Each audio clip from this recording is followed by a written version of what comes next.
coup, c'est l'incompréhension totale chez la communauté chrétienne catholique qui refuse de croire à l'hypothèse d'un suicide. À suivre dans ce journal des enquêtes et témoignages édifiants réalisés à Bafia, Douala et Yaoundé, mettant en lumière la face cachée d'une affaire rocambolesque. Des artistes musiciens qui peinent à s'entendre et à accorder le violon autour de la gestion et la création d'une nouvelle société de droits d'auteur. D'autres qui se sont mobilisés à Douala peinent à convaincre leurs collègues artistes musiciens pour se retrouver autour de la création d'une nouvelle société de gestion collective du droit d'auteur. Quels sont les arguments qui sont présentés dans le milieu des artistes? On en parle dans ce journal.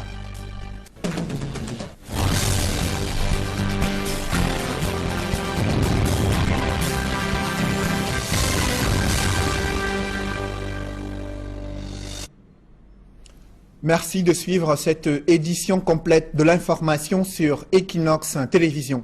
Des larmes et des prières d'une communauté chrétienne n'ont pas dissipé les zones d'ombre autour de la disparition de l'évêque de Bafia, plus de 24 heures après la découverte de sa voiture sur le pont des Bebda. Des fouilles ont été menées dans les eaux, les populations riveraines ont été appelées en renfort, même les autorités traditionnelles ont effectué des rites, mais aucun corps n'a été retrouvé jusqu'à cette heure.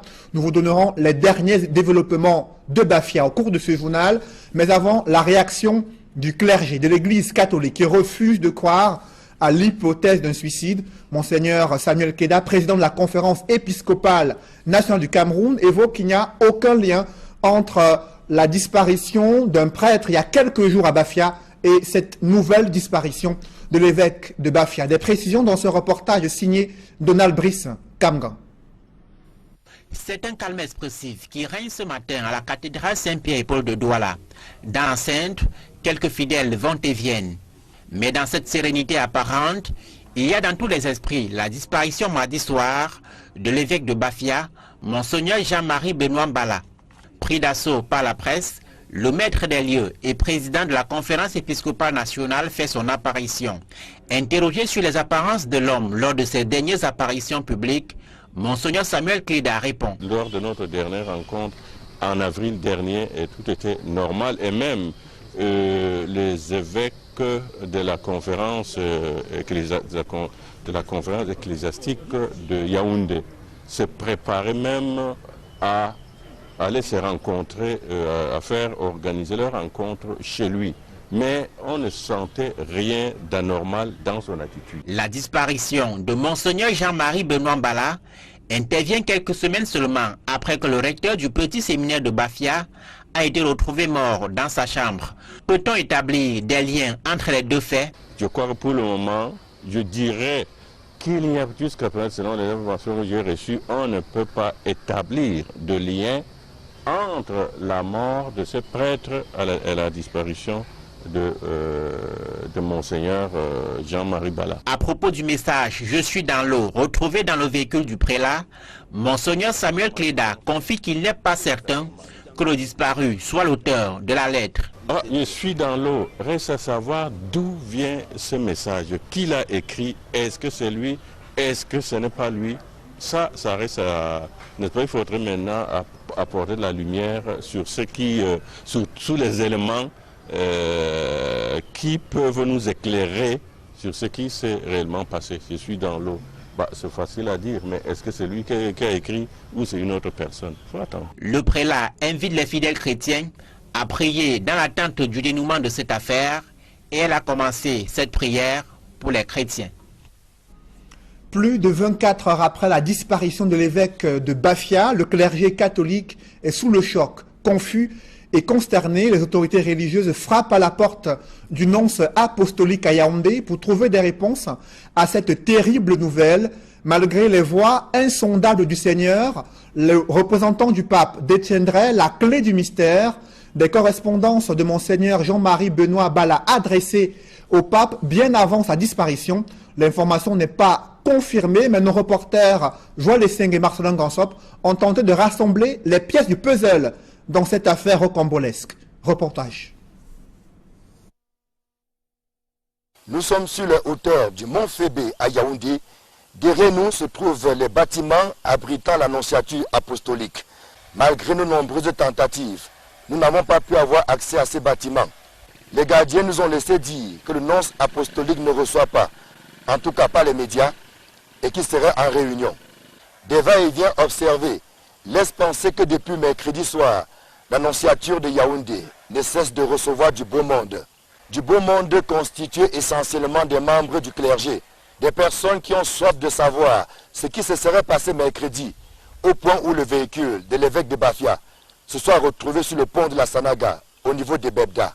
Des témoignages concordants font état de ce que le prélat disparu a laissé 3 correspondances, dont l'une destinée justement au nonce apostolique. La question qui taraude les esprits est celle de savoir si le nonce apostolique a effectivement reçu cette correspondance, laquelle était scellée et portait la mention urgent. N'ayant pas eu accès au nonce apostolique, encore moins à un quelconque membre de son entourage, il nous est difficile de savoir s'il a effectivement reçu cette correspondance, encore moins de ce qu'il en est de son contenu. Seuls les développements qui ne manqueront pas dans les prochaines heures nous édifieront davantage. Ici l'entrée principale de l'annonciature apostolique de Yaoundé, Joël Essengue, Marcelin Gangsop, Equinox Télévision. La tristesse gagne davantage le cœur des brebis de ce berger porté disparu depuis déjà 24 heures, plus de 24 heures. Sa voiture retrouvée sur le pont des Bebda, dans le département du Mbam et Inoubou, l'évêque de Bafia porté disparu, une nouvelle qui inquiète davantage la communauté chrétienne catholique, mais aussi l'opinion nationale et le clergé catholique. Que s'est-il passé? Dans quelles circonstances la voiture a-t-elle été retrouvée sur le pont des Bebda? Quels sont les premiers éléments dont nous disposons ce soir? Je vous propose de suivre ce reportage de nos envoyés spéciaux, Emmanuel Diop et Guy Zogo, sur le pont des Bebda. Sur le pont des Bebda, qui surplombe la Sanaga, reliant les départements de la Lekié et du Mbam et Inoubou, dans la région du centre, c'est le mystère qui plane. C'est donc l'événement qui défraie la chronique ici sur le pont, sur la Sanaga à Ebebda. Derrière moi, vous avez juste le véhicule de l'évêque qui est immobilisé. Ça donne les informations dont nous disposons depuis 13 heures aujourd'hui. Et comme vous pouvez le voir, les techniciens sont à pied d'œuvre pour essayer de savoir exactement ce qui s'est passé ici aujourd'hui. Les sapeurs-pompiers sont également là, ainsi que le procureur de la République qui a fait les constatations nécessaires. Les populations qui sont présentes également, une situation qui a donc drainé ici une foule nombreuse, très nombreuse, ainsi que de nombreux membres de l'Église catholique qui se sont déplacés pour en savoir davantage sur le sort de Monseigneur Jean-Marie Benoît Bala. Que s'est-il passé sur ce pont? L'un de mes agents m'a appelé, m'informant de ce que le véhicule de l'évêque de Bafia est immobilisé sur le pont de Bebda. Il me dit, monsieur le maire, on ne comprend rien, il y a même les pièces de l'évêque dans la voiture sur le siège avant, côté passager. Nous étions à peu près à quelle heure? Dans les coups de l'intervalle 10h-11h. Alors, je me suis transporté immédiatement sur les lieux, à l'effet de constater cet état des choses. Et y étant, j'ai effectivement constaté la présence d'un véhicule de marque Toyota Prado de couleur blanche. Et à l'intérieur, les pièces personnelles de l'évêque de Bafia, sa carte nationale d'identité, son permis de conduire, le dossier du véhicule, un mouchoir blanc à côté et, n'est-ce pas, un papier en tête. Sur ce papier-là, une seule phrase, « Je suis dans l'eau ». En bas, la signature. À 13h, j'étais dans mon bureau à Bokito. Et comme une traînée, on a appris que le véhicule d'évêque est retrouvé au niveau du pont des Bebda. Les soupçons, on a commencé à croire aux soupçons que l'évêque peut-être a eu un problème. Tout de suite, nous nous sommes déportés au niveau du pont avec le préfet et le sous-préfet. Le gouverneur est arrivé et il nous a demandé, étant maire de Séan, de rester sur place. Au-delà, il est fait état de ce que l'évêque du diocèse de Bafia était apparu préoccupé ces derniers jours. Nous nous sommes rencontrés la semaine passée lors de l'enterrement d'un de nos confrères, le recteur du petit séminaire, l'abbé Armel Collins Ndjama, qui a été enterré il y a 8 jours exactement. Et alors, dans quel état d'esprit vous a parlé? Vous l'avez vu ces derniers jours? Oui, c'est vrai quand même que c'est un décès qui nous a tous bouleversés au niveau du diocèse. Hein. Et lui-même est apparu abattu et fatigué. Ça, moi, c'est ce que j'ai perçu dans la personne de Monseigneur. Mais d'habitude, c'est comme ça qu'il apparaît. Mais cette fois-là, j'ai quand même remarqué qu'il était très abattu. Tout au long de la journée, autorités administratives, judiciaires et populations ont scruté l'eau de la Sanaga en vain. Quelques optimistes avancent qu'il faut en moyenne 3 jours pour qu'un corps immergé dans la Sanaga remonte à la surface au cas où l'évêque s'y trouverait effectivement. Ici à Ebebda, sur le pont sur la Sanaga, le temps a passé, les minutes se sont écoulées et les populations qui étaient là depuis la mi-journée ont commencé à regagner leur domicile. Et toujours aucune nouvelle de l'évêque du diocèse de Bafia, Monseigneur Jean-Marie Benoît Bala, qui est porté disparu depuis 11 heures lorsque son véhicule a été retrouvé sur le pont. Les constatations ont été faites et les sapeurs-pompiers qui sont encore à pied d'œuvre devraient mettre un terme à leurs recherches pour les reprendre demain matin. C'est donc l'expectative ici à Ebebda, sur le pont, sur la Sanaga. Guy Zogo, Emmanuel Job, à Ebebda pour Equinox Télévision. Ce jeudi, de nouvelles fouilles ont été menées dans les eaux de la Sanaga. Les populations ont prêté main forte aux différents sapeurs-pompiers déployés justement dans les eaux du fleuve Sanaga, mais aussi les autorités traditionnelles qui se sont elles aussi mobilisées pour effectuer des rites afin de savoir si oui ou non l'évêque de Bafia se trouverait dans les tréfonds du fleuve Sanaga. Aucun corps n'a été retrouvé jusqu'à cette heure, selon nos envoyés spéciaux qui campent sur le pont d'Ebebda depuis près de 2 jours pour vous permettre d'avoir les dernières informations relatives à la disparition de l'évêque de Bafia. Je vous propose de suivre ce nouveau reportage réalisé ce mercredi pour vous permettre de suivre de bout en bout les nouvelles fouilles menées durant toute la journée dans les eaux de la Sanaga. Reportage. Je vous parlais donc de ce reportage réalisé donc par nos envoyés spéciaux sur le pont d'Ebebda. Les larmes et les prières de la communauté chrétienne du diocèse de Bafia n'ont pas permis jusqu'ici de pouvoir retrouver le corps de l'évêque de Bafia. L'on va vous permettre de suivre ce reportage signé Emmanuel Diop et Guy Zogo.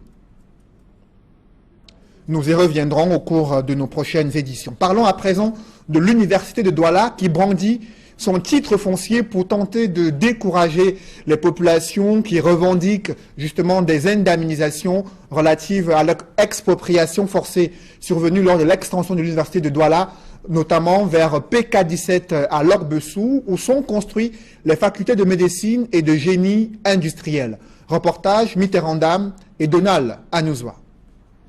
L'université de Douala tente d'étouffer la controverse autour de l'indemnisation des populations déguerpies à Lorbessou entre PK14 et PK17. Le recteur François-Xavier Étoile, au cours de la cérémonie d'inauguration du campus de Lorbessou, a fait savoir que l'institution dont il a la charge est désormais en possession d'un titre foncier sur ce site de 132 hectares grâce au soutien des chefs traditionnels.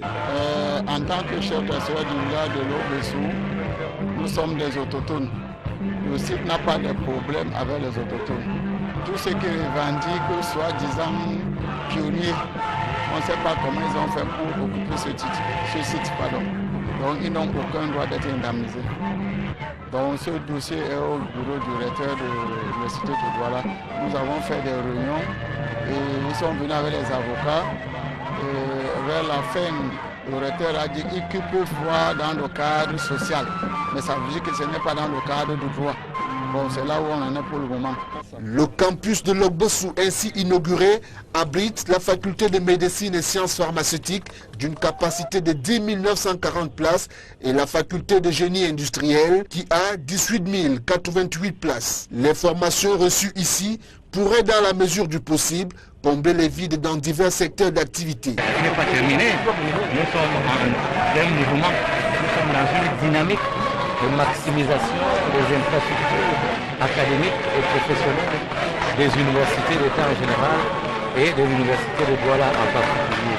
Ici, le gouvernement de la République a mis 17 milliards pour la fac de médecine, de sciences pharmaceutiques et pour la faculté de génie industriel. Et à terme, il y aura 50 milliards de francs CFA pour finaliser tout ce qui se fait ici à Logbossou. Au-delà de ces bâtiments flambant neufs, le campus de Logbossou, qui accueille les étudiants depuis 2006, est dépourvu de cités universitaires, de restaurants et d'infrastructures sportives. Ce temple du savoir est jusqu'ici relié au reste de la ville par une route jonchée de nids de poules. Je vous propose de revenir sur le fait majeur de cette semaine, le mystère qui reste entier autour de la disparition de l'évêque de Bafia. Et ce jeudi, c'était une nouvelle journée de fouilles dans les eaux du fleuve Sanaga. Parlons à présent de ce potentiel agricole dont dispose le Cameroun, mais qui est encore sous-exploité.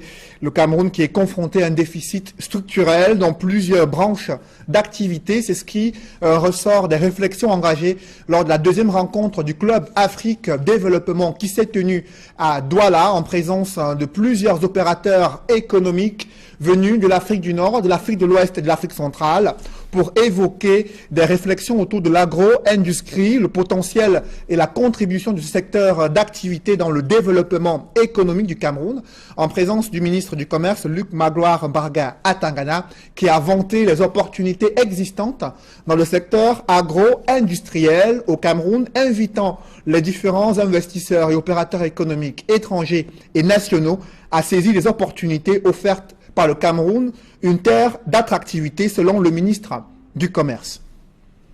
Je vous propose à présent de suivre Luc Magloire Mbarga Atangana, ministre du Commerce.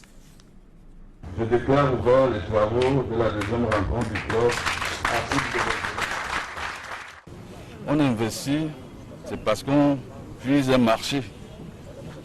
Le Cameroun est l'un des rares pays dans la sous-région de par son approche partenariale en termes de politique.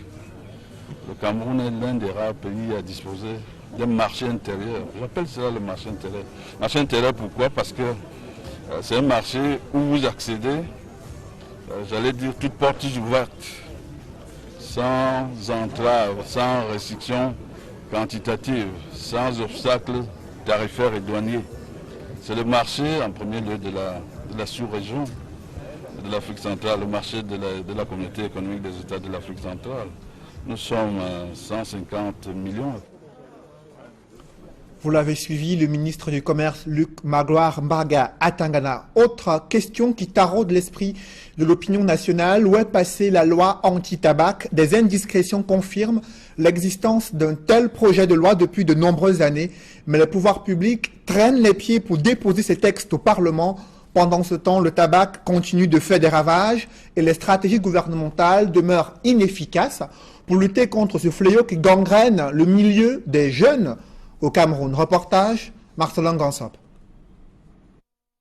Sur cette image, on voit un élève du lycée de Chinga qui ne se fait pas prier pour fumer une cigarette à quelques pas de l'entrée de son établissement. Une enquête réalisée par la coalition camerounaise contre le tabac montre des kiosques de vente de cigarettes situés à proximité des établissements scolaires. Sans compter que dans nos villes, les fumeurs dictent leurs lois aux non-fumeurs. Dans les restaurants, espaces publics et autres véhicules de transport en commun, c'est la loi du fumeur qui prime. Autant de pratiques qui auraient pu disparaître ou tout au moins connaître un frein si le Cameroun s'était doté d'une loi anti-tabac.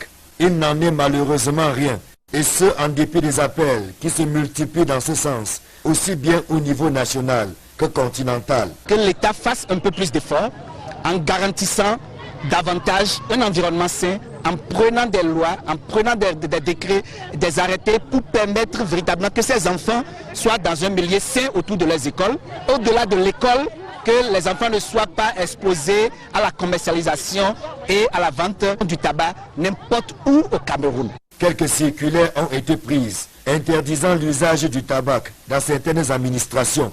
Mais cela est insuffisant au regard de la montée en puissance du tabagisme, notamment en milieu jeune au Cameroun.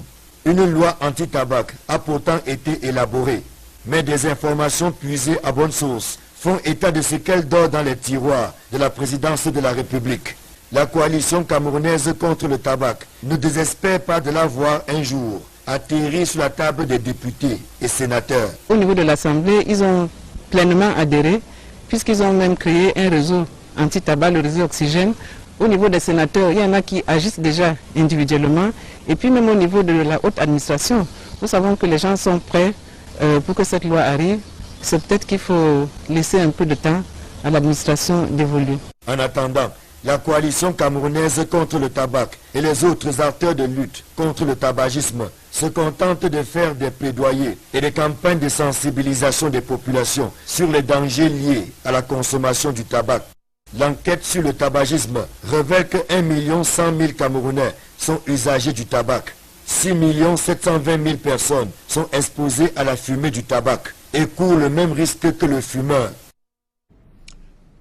La déforestation préoccupe les communautés villageoises dans le département de la Menoie. Elles ont entrepris des opérations de reboisement. Reportage Leclerc Sakem et Julingue Nyondé. La lutte contre la déforestation préoccupe les habitants du village Batingla dans le Nkongni, département de la Menoie, région de l'Ouest. Conscients des effets néfastes de ce phénomène sur le climat et la qualité des récoltes agricoles, les élites et populations de cette localité ont décidé de tordre le cou à ce fléau en plantant des arbres.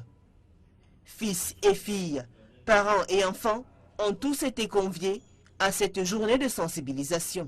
On demande aux populations d'entretenir ces arbres, aux écoles qui ont planté de savoir entretenir leurs carrés, pour que les tronçons, la compétition sur les tronçons verdoyants soit vraiment un concours intéressant. Cette action entre aussi dans la lutte contre la sécheresse. Nous savons qu'aujourd'hui, même à l'heure actuelle, quand vous passez, vous voyez que dans le village, le maïs, tout ce qu'on a semé souffre de la sécheresse. Et il faudrait lutter contre la sécheresse. Le projet, salué par les riverains, est très instructif pour les tout-petits. J'ai planté l'arbre pour que ça donne de l'air à août et que ça et pour que mon village soit beau et les routes soient aussi belles. Les autorités traditionnelles ont émis le vœu de voir les 17 quartiers que compte le village de Batingla s'engager dans ce type d'initiative. Un comité de travail logé au ministère de la Culture peine à mobiliser des artistes musiciens en vue de pouvoir mettre sur pied des mesures consensuelles pour mettre sur pied et mettre en œuvre une nouvelle société de gestion collective de droits d'auteur. Une rencontre initiée à Douala a mobilisé très peu d'artistes musiciens. Reportage Steve Eboulet et Julienne Berthe-Bissaille.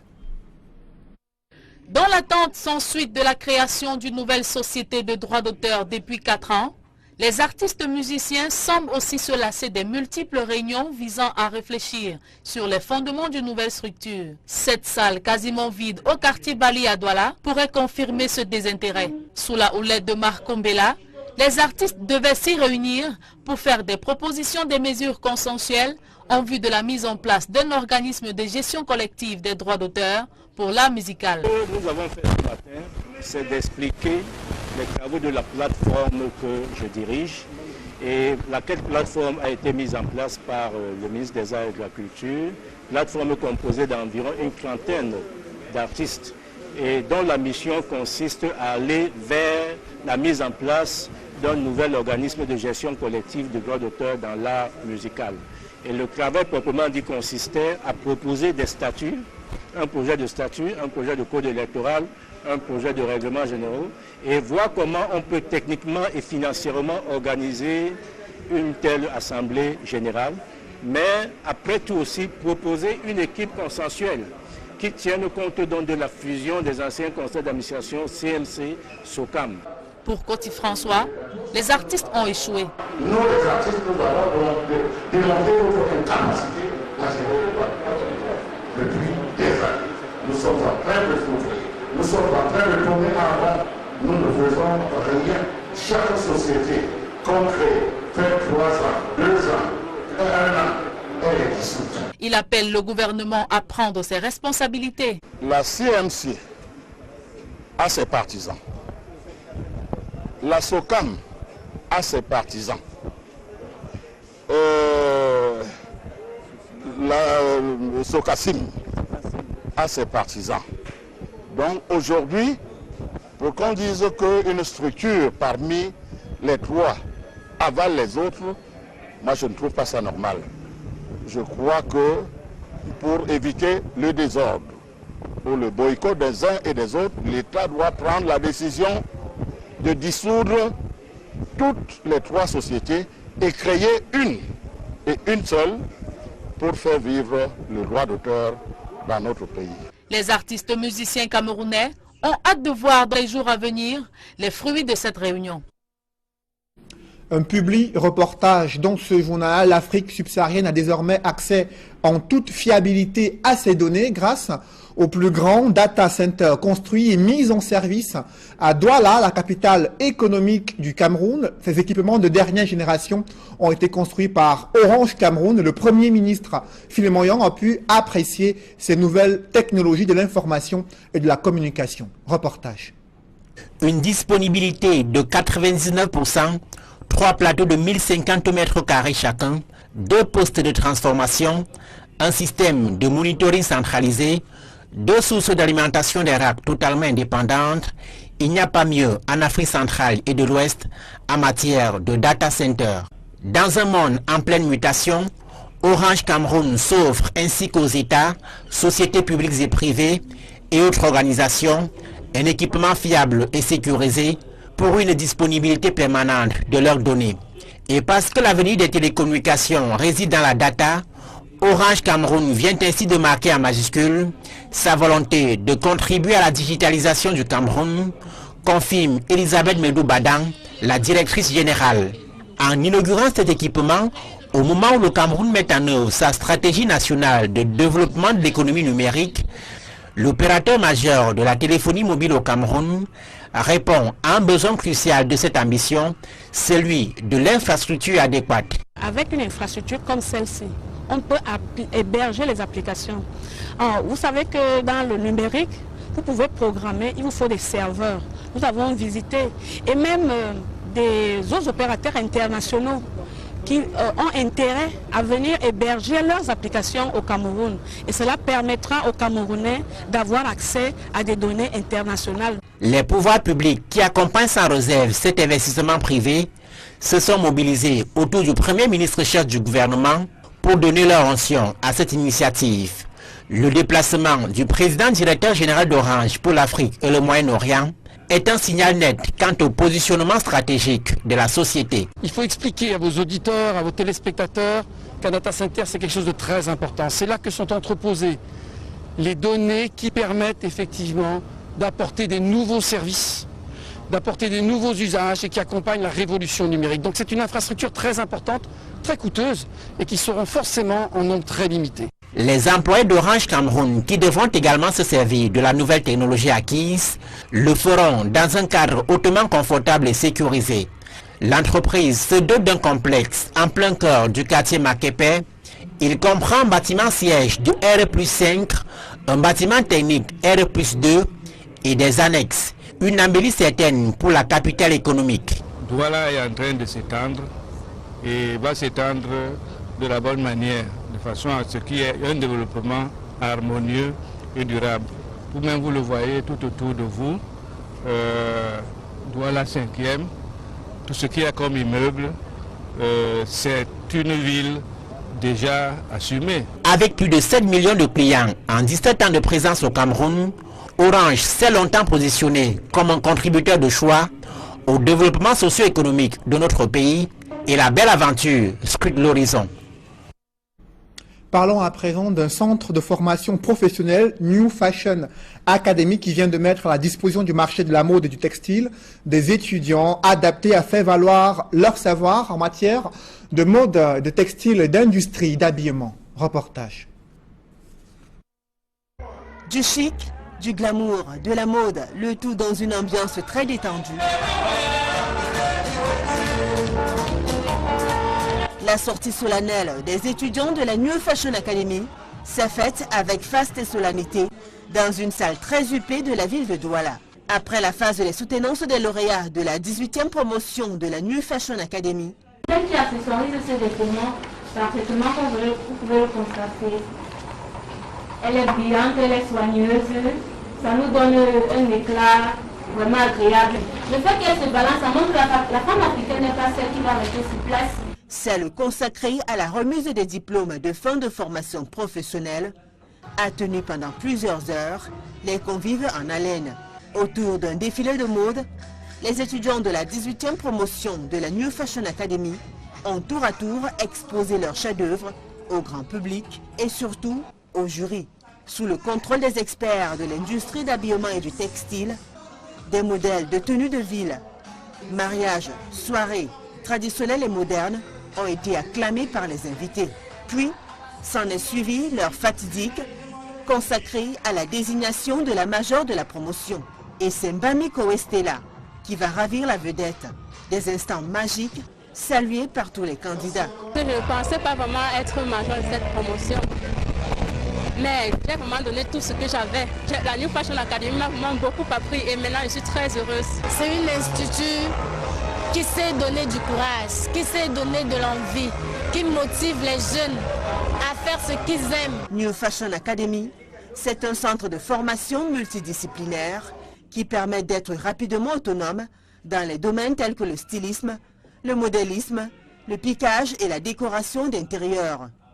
Représenté dans 5 pays d'Afrique, à savoir le Burkina Faso, le Tchad, le Gabon, le Nigeria et le Cameroun, New Fashion Academy jouit d'une notoriété internationale reconnue par la plupart des invités conviés à cette soirée de gala. Je n'hésiterai pas une seule minute à envoyer mon enfant, fût-ce un garçon ou une fille.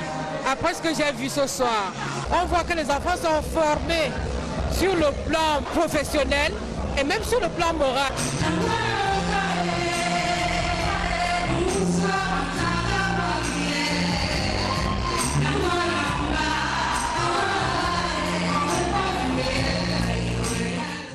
L'une des figures emblématiques de la New Fashion Academy, c'est cette femme, Mireille Nemaleux, la promotrice de cet institut, dont les talents sont appréciés par les étudiants. Il faudrait déjà remercier l'effort des grandes personnes comme Madame Nemaleux, qui jusqu'à aujourd'hui prend toujours la responsabilité, la charge de former des jeunes Camerounais. C'était trop superbe. En fait, à la New Fashion, c'est pas seulement une école, mais c'est aussi une famille.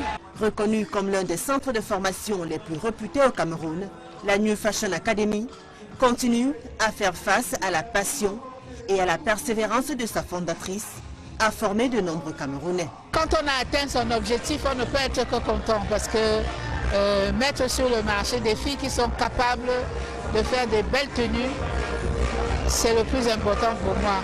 Et je sais que ces filles-là, elles vont s'assumer tout simplement parce qu'ils auront un métier noble. Et j'invite tous les jeunes qui sont talentueux de venir à New Fashion Academy. Ils vont trouver vraiment de quoi s'inspirer et surtout développer leur savoir. New Fashion Academy, c'est une formation classique, le perfectionnement, l'alternance en décoration pour tout public. New Fashion Academy, c'est 40 ans au service de la mode africaine. Je vous rappelle l'information majeure de cette semaine, la tristesse qui gagne davantage le cœur des brebis du berger porté disparu dans le diocèse de Bafia. Aucune prière d'intercession n'a percé à jour le mystère autour de la disparition de Monseigneur Jean-Marie Benoît Bala, plus de 48 heures après son départ brusque dans la nuit de mardi de son diocèse. Seule sa voiture a été retrouvée sur le pont des Bebda, et avec un mot qui a laissé penser dans un premier temps qu'il se serait jeté dans les eaux de la Sanaga. Du coup, les fouilles se sont intensifiées depuis plus de 24 heures. Même les autorités traditionnelles ont effectué des rites, mais aucun corps n'a été retrouvé jusqu'à ce soir, selon les informations de nos envoyés spéciaux déployés sur le pont des Bebda depuis près de 24 heures pour vous permettre de vivre minute par minute l'évolution de cette terrible nouvelle qui a enfin débranlé le clergé catholique. L'évêque de Bafia porté disparu. Comment se sont déroulées les fouilles durant cette journée de jeudi? On voit tout cela dans ce grand reportage signé Emmanuel Diop et Guy Zogo, envoyés spéciaux à Bafia. C'est une journée en plusieurs actes qu'on a vécu à Ebebda et Bafia au lendemain de la disparition de l'évêque du diocèse de Bafia, Monseigneur Jean-Marie Benoît Bala. Sur le pont sur la Sanaga à Ebebda, comme vous pouvez le constater, la circulation a repris ses droits. On est loin de l'affluence d'hier, qui a été marquée notamment par une occupation pendant de longues heures du pont par les populations qui espéraient avoir des informations sur la disparition de Monseigneur Jean-Marie Benoît Bala. Les sapeurs-pompiers sont encore à pied d'œuvre, la Marine nationale s'est ajoutée à eux et naturellement les autorités administratives mettent également les bouchées doubles pour tirer définitivement cette affaire au clair. Une petite lueur d'optimisme pointe pourtant son nez. Ce matin de passage au niveau du pont, j'ai aperçu le chef traditionnel dans sa pirogue. Il était seul dans sa pirogue. Et moi, j'ai fait des amusements en lui disant que un pour tous, tous pour un. J'ai dit que c'est comment? Il dit que nous sommes trop en colère. On ne voit pas notre évêque. Mais moi, j'ai fait mes traditions ce matin. J'ai constaté qu'on va retrouver le corps de l'évêque. C'est de l'autre côté droit. C'est du côté du Mbam qu'on va retrouver le corps de l'évêque. À une soixantaine de kilomètres plus loin, à Bafia, où résidait l'évêque, c'est la stupéfaction parmi les populations. En tant que chrétien, c'est vraiment la consternation. Vous savez, quelle que soit la congrégation dans laquelle on puisse se trouver, lorsque un homme de Dieu disparaît de cette manière, vraiment c'est touchant. Ça nous fait mal, puisque c'était notre évêque de Bafia. En plus, même une comme moi, je suis catholique. Donc ça nous fait mal. Moi, ça m'a fait mal. Ça m'a fait mal pour sa disparition. Tout ça, c'est l'échec du Bafia. À l'évêché, le témoignage sur les derniers souvenirs sur l'évêque sont donnés. Mardi, nous avons pris le dernier repas. Mardi, à 14h30, on s'est séparés. Et je lui disais, bon, s'il avait besoin de moi, qu'il m'appelle. Bon, mais il ne m'a pas appelé. Le matin de mercredi, j'ai appelé. Le téléphone ne passait pas. J'ai appelé la secrétaire. C'est comme ça que je suis venu, parce qu'il m'a laissé une note. Je suis donc venu, j'ai pris la note et j'ai appelé l'abbé François Xavier pour que cette note parvienne aux nonces. C'est donc en allant à Yaoundé pour déposer la note que l'abbé François Xavier découvre la voiture. Côté administration, le préfet du Mbam et Noubou précise ce qui est fait.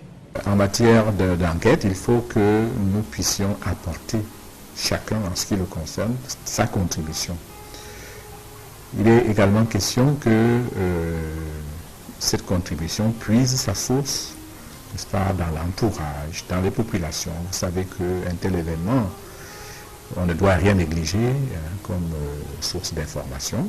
Mais patatras, à la mi-journée, les réseaux sociaux se mêlent de l'affaire en répandant que le corps de l'évêque a été repêché des eaux. Et voilà qui provoque une conférence de presse des équipes de recherche. Actuellement, nous sommes en train d'assister à une circulation d'images sur les réseaux sociaux qui sont en train de nous dire que l'évêque a été sorti de l'eau. Et monsieur l'évêque n'est pas encore sorti de l'eau s'il est dans cette eau. C'est un peu plus tard, alors que la sérénité est revenue, que les recherches reprennent. À 16h30, c'est la deuxième plongée de la journée. Vous le voyez derrière moi, les fusiliers marins de la Marine nationale s'apprêtent à rentrer dans les eaux de la Sanaga, cette fois-ci avec un peu plus d'optimisme, puisqu'on annonce effectivement des informations selon lesquelles il y aurait plus de précisions sur la présence effectivement dans ces eaux de Monseigneur Jean-Marie Benoît Bala. Ici, sur le bord de la Sanaga à Ebebda, Emmanuel Diop, Guizego, Equinox Télévision.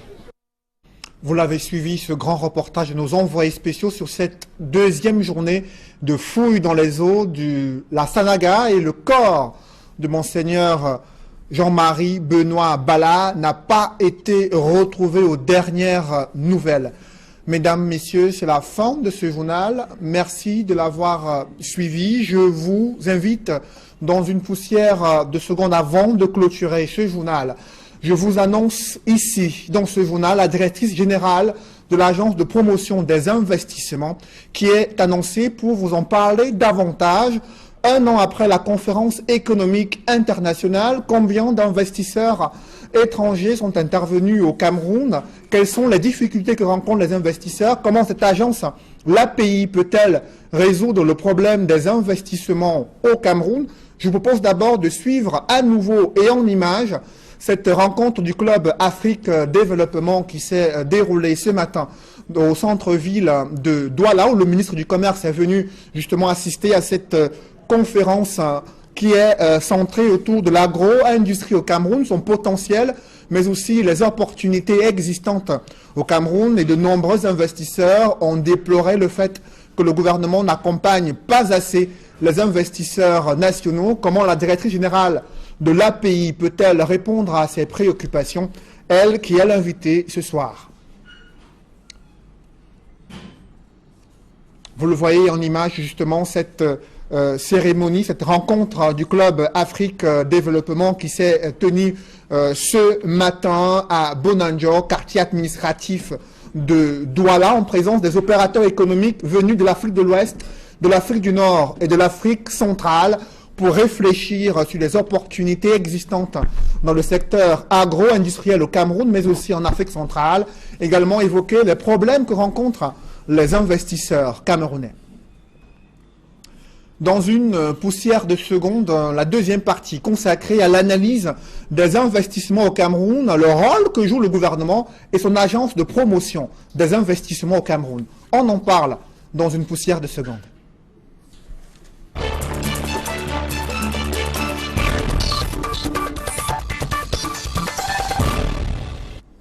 Je reçois sur ce plateau la directrice générale de l'Agence de promotion des investissements, Madame Angéline Marthe Minja. Bonsoir. Bonsoir. Vous êtes à Douala pour une conférence qui porte sur le secteur agro-industriel et on a suivi de nombreux investisseurs camerounais se plaindre de ce que le Cameroun, le gouvernement n'accompagne pas assez les PME pour leur permettre de pouvoir développer leur activité. Qu'est-ce qui se passe?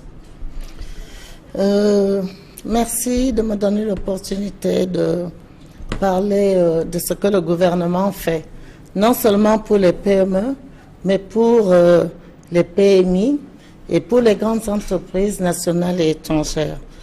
Je veux donc dire qu'il faut voir d'où nous partons. Depuis la loi de 2013 sur les investissements directs et les incitations à l'investissement du Cameroun, oui, du Cameroun. Depuis cette loi, je crois qu'on peut dire qu'il y a un bilan positif. Parce que c'est vrai qu'il y a encore quelques réglages à faire, ça je n'en disconviens pas. Mais je veux dire aujourd'hui que cette loi qui a été initiée par le chef de l'État, son Excellence Paul Biya lui-même, a quand même fait du chemin.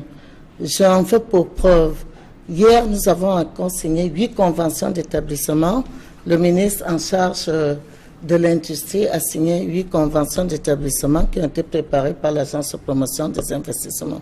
Mais je veux dire ici que depuis la mise en œuvre de cette loi, fin 2013, nous avons quand même à l'actif du gouvernement, nous avons 45 000 emplois projetés et 2500 milliards d'investissements projetés. Madame Minja, ce sont des projections entre la signature des conventions pour les incitations à l'investissement pour accorder des incitations fiscales aux entreprises douanières qui souhaitent s'installer au Cameroun et la mise en œuvre du projet sur le terrain. Il y a un énorme fossé des opérateurs économiques qui se plaignent toujours des tracasseries administratives et douanières.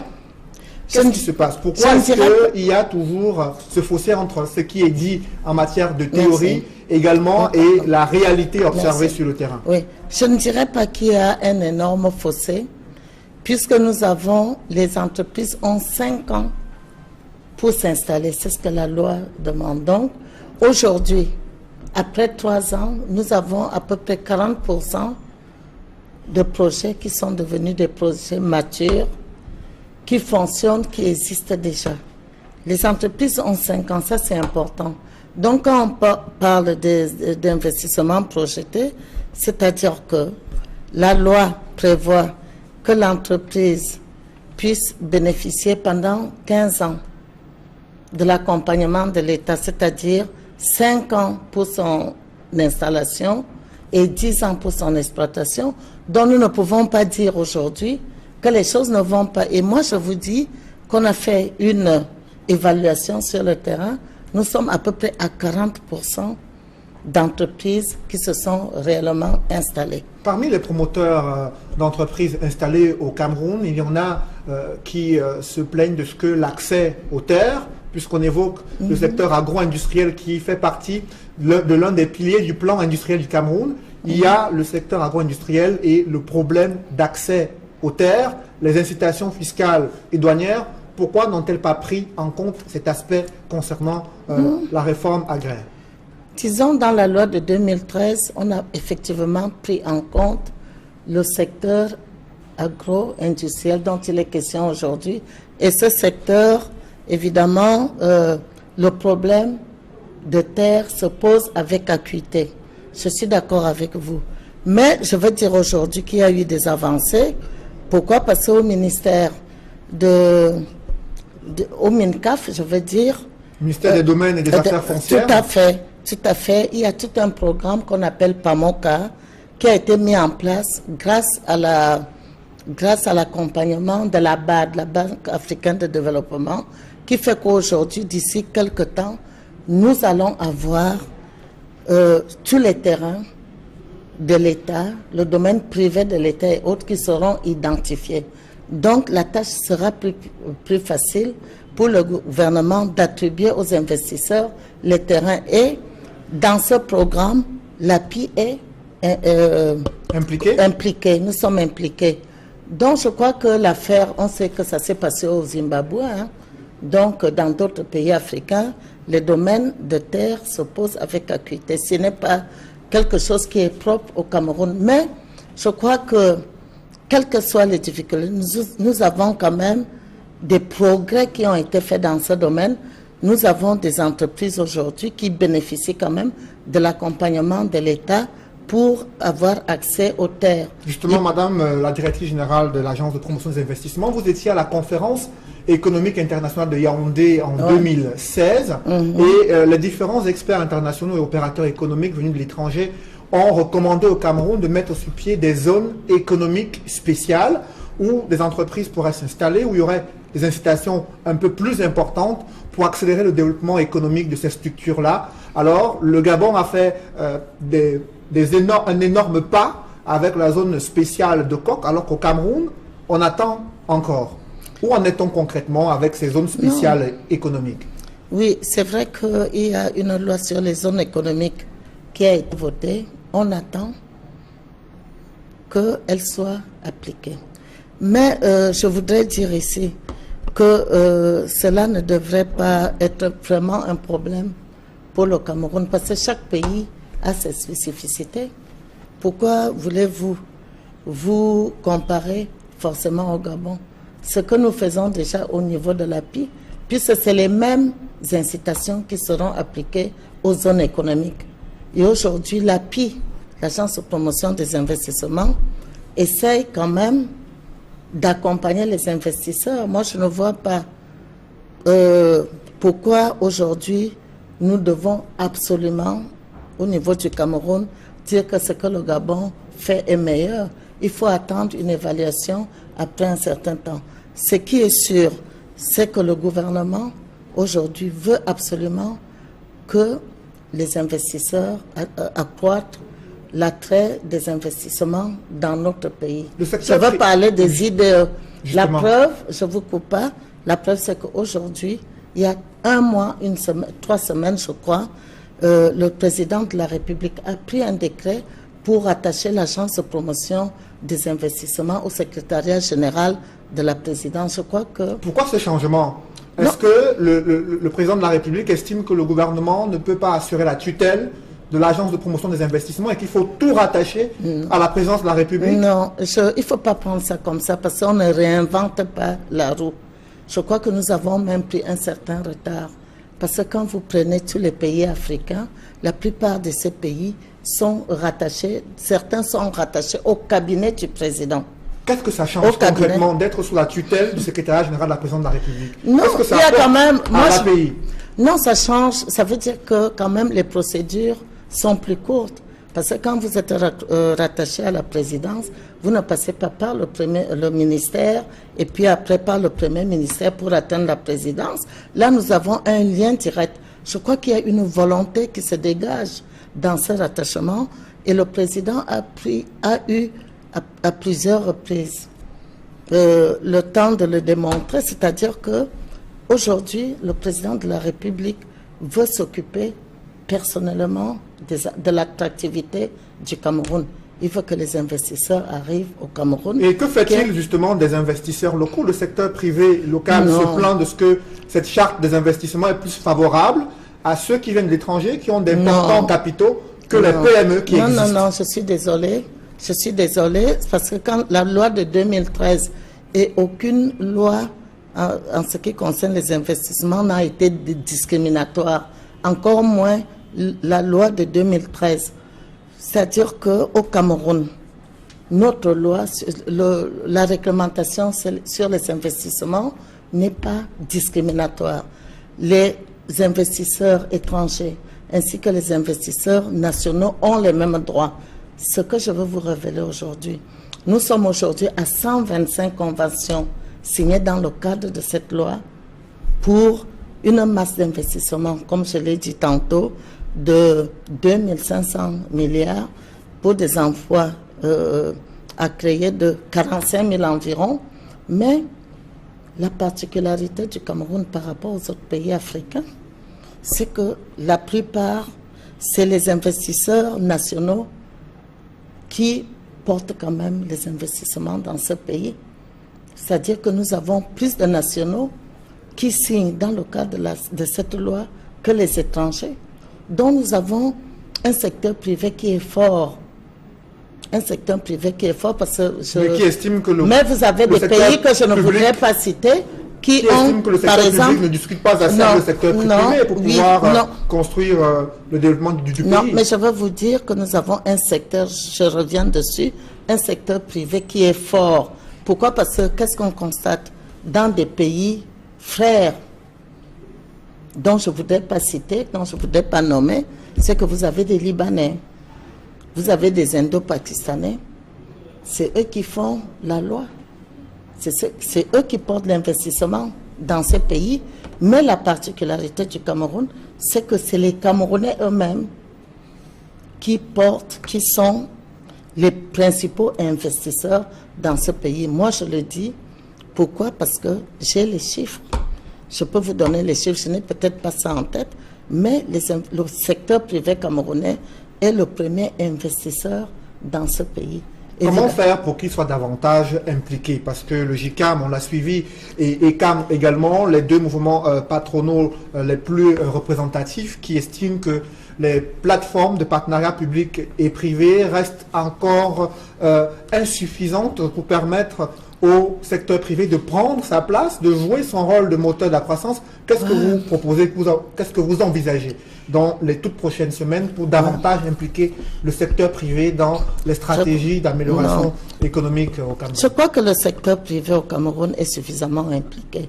Je l'ai dit ce matin à un intervenant en disant, vous avez bénéficié, je le sais, vous avez bénéficié de l'accompagnement de l'État. Vous avez bénéficié, moi j'ai été avec le ministre de l'économie dans votre entreprise, parce que le ministre de l'économie voulait voir quels sont vos problèmes. Mais lorsque vous avez parlé, vous n'avez pas fait part de cet accompagnement de l'État. Je crois que le secteur privé aussi doit de temps en temps reconnaître qu'il y a un accompagnement de l'État. Je le dis parce que le ministre de l'économie, dans ses propos, a toujours dit qu'à partir de maintenant, qu'il allait accompagner le secteur privé, qu'il allait donner des moyens à certains projets du secteur privé, mais il faut que les gens le disent, il faut que les gens le reconnaissent.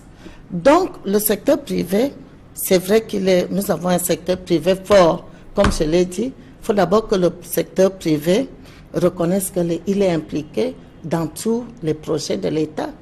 Merci. Mais le secteur privé, mais il faut le dire, que notre pays, que le gouvernement accompagne quand même le secteur privé dans ces stratégies, que le secteur privé est toujours impliqué. Merci. Mais il faut avoir l'honnêteté de le reconnaître. Merci Marthe-Angéline Mindia. Je rappelle que vous êtes la directrice générale de l'Agence de promotion des investissements du Cameroun et vous participez à la deuxième rencontre du Club Afrique Développement qui se tient à Douala. Mesdames, Messieurs, c'est la fin de ce journal. Merci de l'avoir suivi. Dans une poussière de seconde, un regard social présenté par Éric Fernand Kwamo sur Equinox Télévision. Merci d'avoir suivi ce journal. Restez sur Equinox. Merci.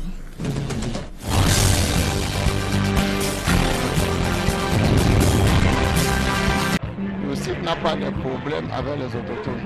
Tout ce qui revendique, soi-disant pionniers, on ne sait pas comment ils ont fait pour occuper ce site. Donc ils n'ont aucun droit d'être indemnisés.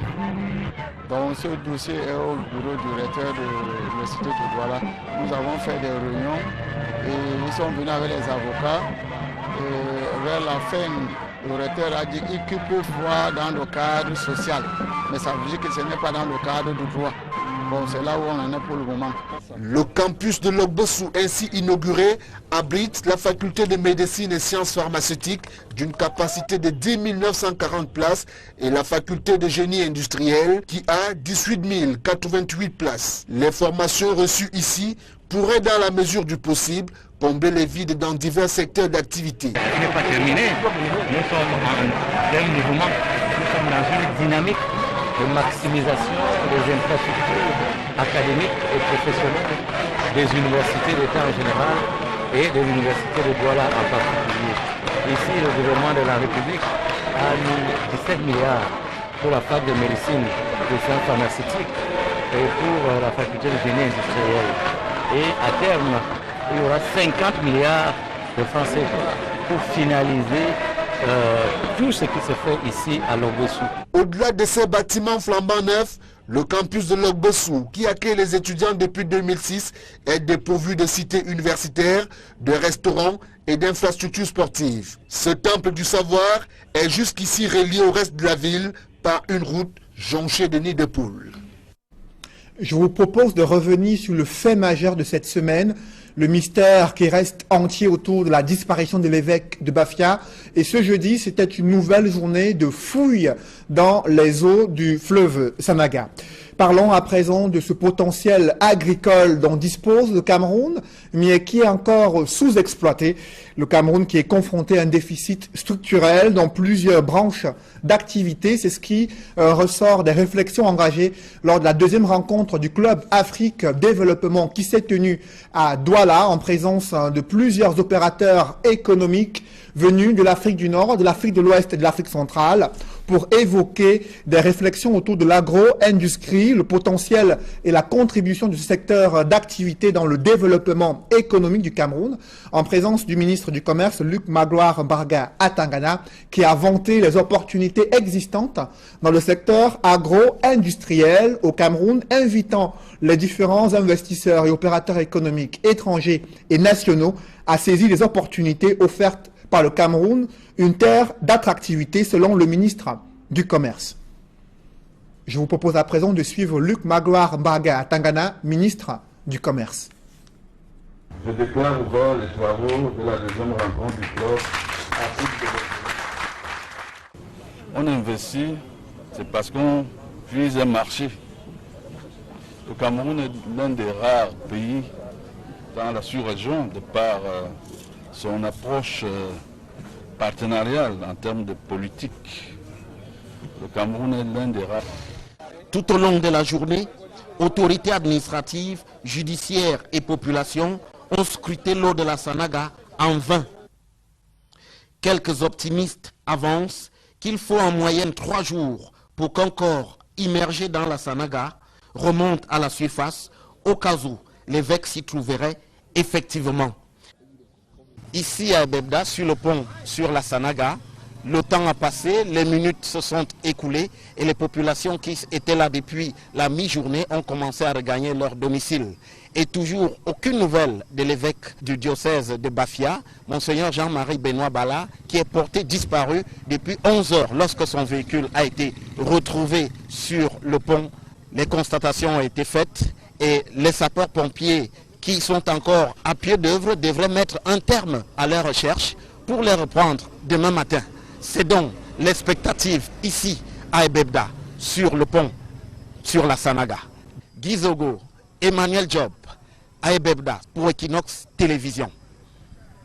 Ce jeudi, de nouvelles fouilles ont été menées dans les eaux de la Sanaga. Les populations ont prêté main forte aux différents sapeurs-pompiers déployés justement dans les eaux du fleuve Sanaga, mais aussi les autorités traditionnelles qui se sont elles aussi mobilisées pour effectuer des rites afin de savoir si oui ou non l'évêque de Bafia se trouverait dans les tréfonds du fleuve Sanaga. Aucun corps n'a été retrouvé jusqu'à cette heure, selon nos envoyés spéciaux qui campent sur le pont d'Ebebda depuis près de 2 jours pour vous permettre d'avoir les dernières informations relatives à la disparition de l'évêque de Bafia. Je vous propose de suivre ce nouveau reportage réalisé ce mercredi pour vous permettre de suivre de bout en bout les nouvelles fouilles menées durant toute la journée dans les eaux de la Sanaga. Reportage. Je vous parlais donc de ce reportage réalisé donc par nos envoyés spéciaux sur le pont d'Ebebda. Les larmes et les prières de la communauté chrétienne du diocèse de Bafia n'ont pas permis jusqu'ici de pouvoir retrouver le corps de l'évêque de Bafia. L'on va vous permettre de suivre ce reportage signé Emmanuel Diop et Guy Zogo. Nous y reviendrons au cours de nos prochaines éditions. Parlons à présent de l'université de Douala qui brandit son titre foncier pour tenter de décourager les populations qui revendiquent justement des indemnisations relatives à l'expropriation forcée survenue lors de l'extension de l'université de Douala, notamment vers PK17 à Lorbessou, où sont construites les facultés de médecine et de génie industriel. Reportage Mitterrandam et Donald Anouzwa. L'université de Douala tente d'étouffer la controverse autour de l'indemnisation des populations déguerpies à Lorbessou entre PK14 et PK17. Le recteur François-Xavier Etoile, au cours de la cérémonie d'inauguration du campus de Lorbessou, a fait savoir que l'institution dont il a la charge est désormais en possession d'un titre foncier sur ce site de 132 hectares grâce au soutien des chefs traditionnels. En tant que chef traditionnel du village de Lorbessou, nous sommes des autochtones. C'est l'incompréhension totale chez la communauté chrétienne catholique qui refuse de croire à l'hypothèse d'un suicide. À suivre dans ce journal des enquêtes et témoignages édifiants réalisés à Bafia, Douala et Yaoundé, mettant en lumière la face cachée d'une affaire rocambolesque. Des artistes musiciens qui peinent à s'entendre et à accorder le violon autour de la gestion et la création d'une nouvelle société de droits d'auteur. D'autres qui se sont mobilisés à Douala peinent à convaincre leurs collègues artistes musiciens pour se retrouver autour de la création d'une nouvelle société de gestion collective du droit d'auteur. Quels sont les arguments qui sont présentés dans le milieu des artistes? On en parle dans ce journal.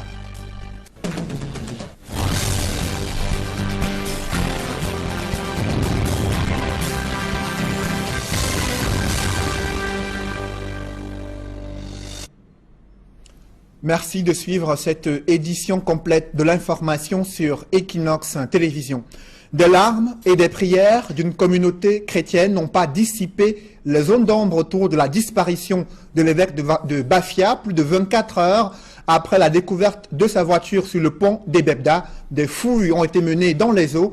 Les populations riveraines ont été appelées en renfort. Même les autorités traditionnelles ont effectué des rites, mais aucun corps n'a été retrouvé jusqu'à cette heure.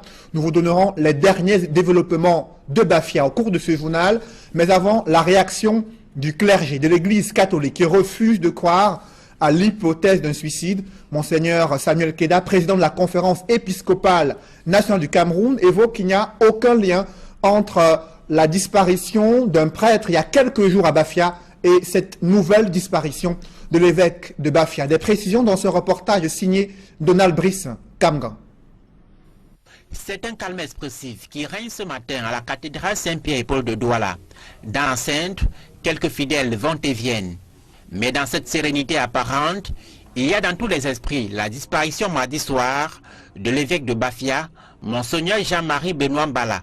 Pris d'assaut par la presse, le maître des lieux et président de la conférence épiscopale nationale fait son apparition. Interrogé sur les apparences de l'homme lors de ses dernières apparitions publiques, Monseigneur Samuel Keda répond. Lors de notre dernière rencontre en avril dernier, tout était normal et même les évêques de la conférence ecclésiastique de Yaoundé se préparaient même à aller se rencontrer, à faire organiser leur rencontre chez lui. Mais on ne sentait rien d'anormal dans son attitude. La disparition de Monseigneur Jean-Marie Benoît Mbala intervient quelques semaines seulement après que le recteur du petit séminaire de Bafia a été retrouvé mort dans sa chambre. Peut-on établir des liens entre les deux faits? Je crois que pour le moment, je dirais qu'il n'y a jusqu'à présent, selon les informations que j'ai reçues, on ne peut pas établir de lien entre la mort de ce prêtre et la disparition de Monseigneur Jean-Marie Bala. À propos du message « Je suis dans l'eau » retrouvé dans le véhicule du prélat, Monseigneur Samuel Keda confie qu'il n'est pas certain que le disparu soit l'auteur de la lettre. Ah, je suis dans l'eau. Reste à savoir d'où vient ce message. Qui l'a écrit? Est-ce que c'est lui? Est-ce que ce n'est pas lui? Ça reste à... N'est-ce pas, il faudrait maintenant apporter de la lumière sur ce qui... sur les éléments qui peuvent nous éclairer sur ce qui s'est réellement passé. Je suis dans l'eau.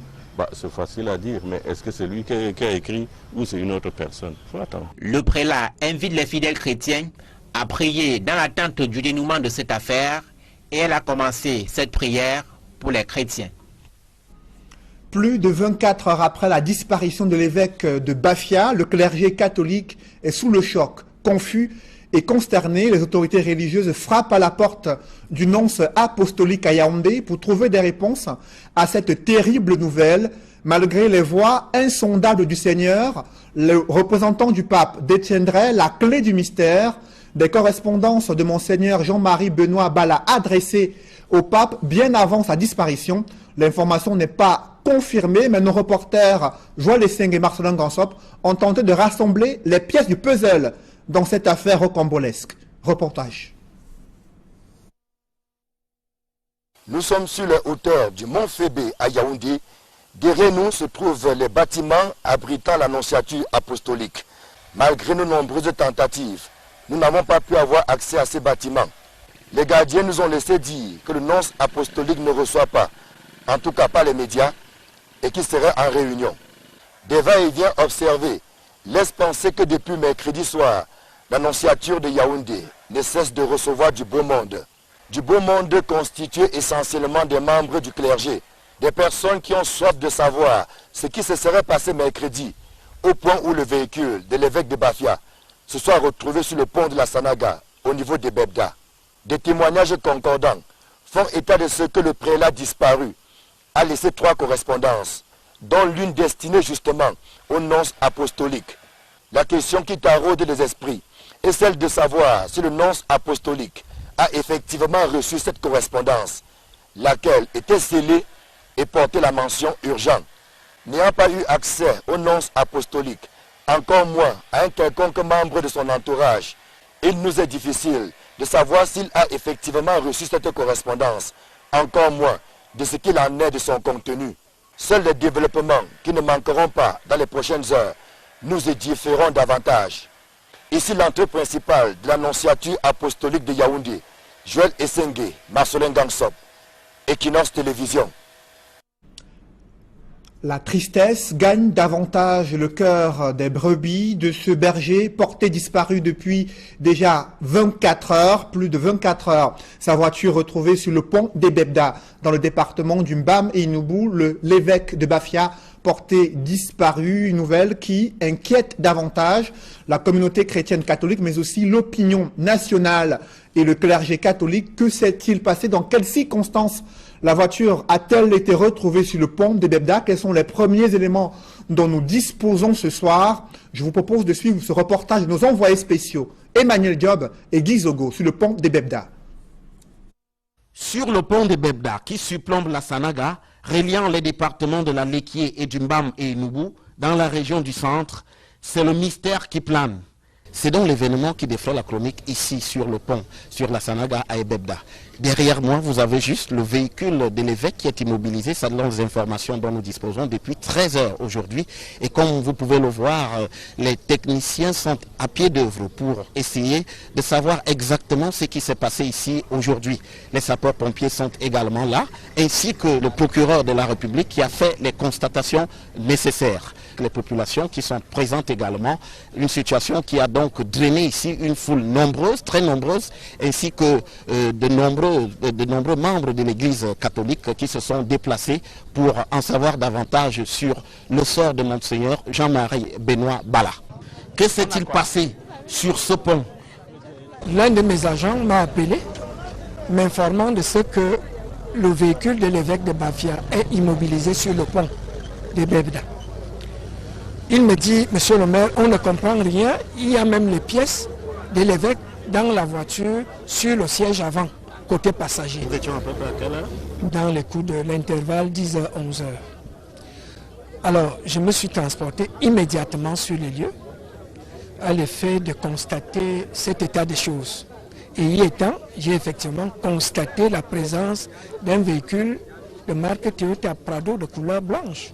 Et à l'intérieur, les pièces personnelles de l'évêque de Bafia, sa carte nationale d'identité, son permis de conduire, le dossier du véhicule, un mouchoir blanc à côté et, n'est-ce pas, un papier en tête. Sur ce papier-là, une seule phrase, « Je suis dans l'eau ». En bas, la signature. À 13h, j'étais dans mon bureau à Bokito. Et comme une traînée, on a appris que le véhicule d'évêque est retrouvé au niveau du pont des Bebda. Les soupçons, on a commencé à croire aux soupçons que l'évêque peut-être a eu un problème. Tout de suite, nous nous sommes déportés au niveau du pont avec le préfet et le sous-préfet. Le gouverneur est arrivé et il nous a demandé, étant maire de Séan, de rester sur place. Au-delà, il est fait état de ce que l'évêque du diocèse de Bafia était apparu préoccupé ces derniers jours. Nous nous sommes rencontrés la semaine passée lors de l'enterrement d'un de nos confrères, le recteur du petit séminaire, l'abbé Armel Collins Ndjama, qui a été enterré il y a 8 jours exactement. Et alors, dans quel état d'esprit vous a parlé? Vous l'avez vu ces derniers jours? Oui, c'est vrai quand même que c'est un décès qui nous a tous bouleversés au niveau du diocèse. Et lui-même est apparu abattu et fatigué. Ça, moi, c'est ce que j'ai perçu dans la personne de Monseigneur. Mais d'habitude, c'est comme ça qu'il apparaît. Mais cette fois-là, j'ai quand même remarqué qu'il était très abattu.